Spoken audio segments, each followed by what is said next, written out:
The PS5 Pro was announced this week, and here is everything you need to know about it.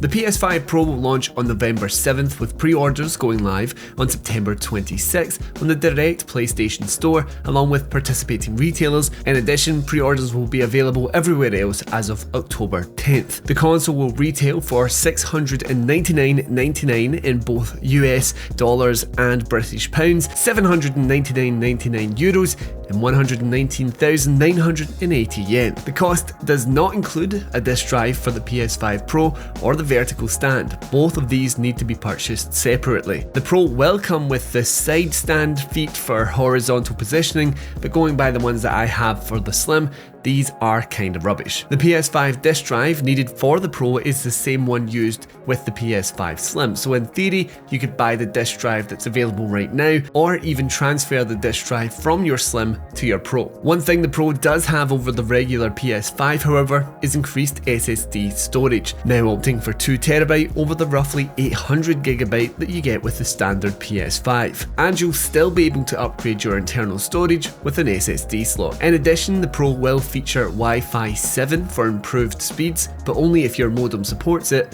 more widely supported VRR, and even 8K gaming. Now onto the actual internal differences. Mark Cerny, lead PS5 architect, labelled the most important upgrades as the big three. The first is an upgraded GPU with 67% more compute units and 28% faster memory, overall giving the Pro 45% faster rendering capabilities for gameplay. Next up is advanced ray tracing, a method used to provide dynamic reflections and refractions of light, with this upgrade doubling and at times tripling the ray tracing speeds of the base PS5. Lastly, we have AI-driven upscaling, essentially Sony's own version of DLSS, which it calls PlayStation Spectral Super Resolution. So basically, images can be enhanced and sharpened. Both the CPU and SSD speeds on the Pro model have not been upgraded from the base PS5. Now what all of this boils down to is eradicating the need to choose between quality mode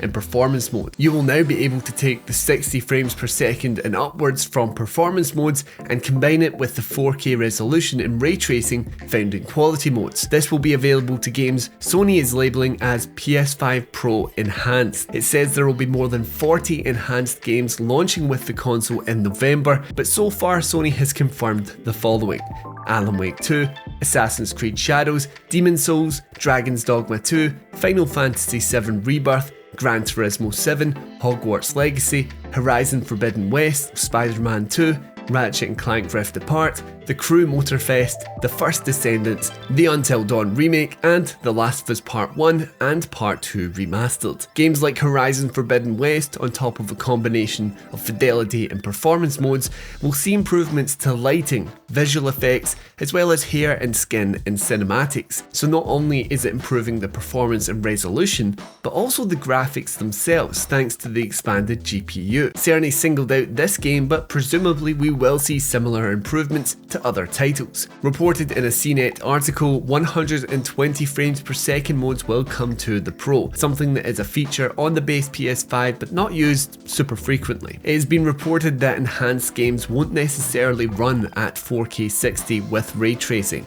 and still will remain as a case-by-case nature. Some may just receive resolution boosts and other frame rate boosts. The two ray tracing examples in the showcase, Hogwarts Legacy and GT7, are especially interesting because Cerny specifically mentioned 60 frames per second with ray tracing with Gran Turismo 7, yet didn't with Hogwarts, which was seemingly running at 30 frames per second still. It is said that the upgrade to the Pro will benefit the PSVR 2 as well, with higher resolution worlds. However, we've yet to have any more substantial information on that, like the kinds of games that will benefit from it. Interestingly, we'll also have what Sony is calling PS5 Pro Game Boost. This is basically a better version of what we already have with the base PS5 regarding backwards compatibility with PS4 games, and where certain titles will receive bumped resolution or even improved frame rates. Sony says Game Boost will apply to more than 8,500 compatible PS4 games playable on the PS5 Pro, but I'll be very interested to see just how far this thing goes. Will we be able to play Bloodborne at 60 frames per second through Game Boost?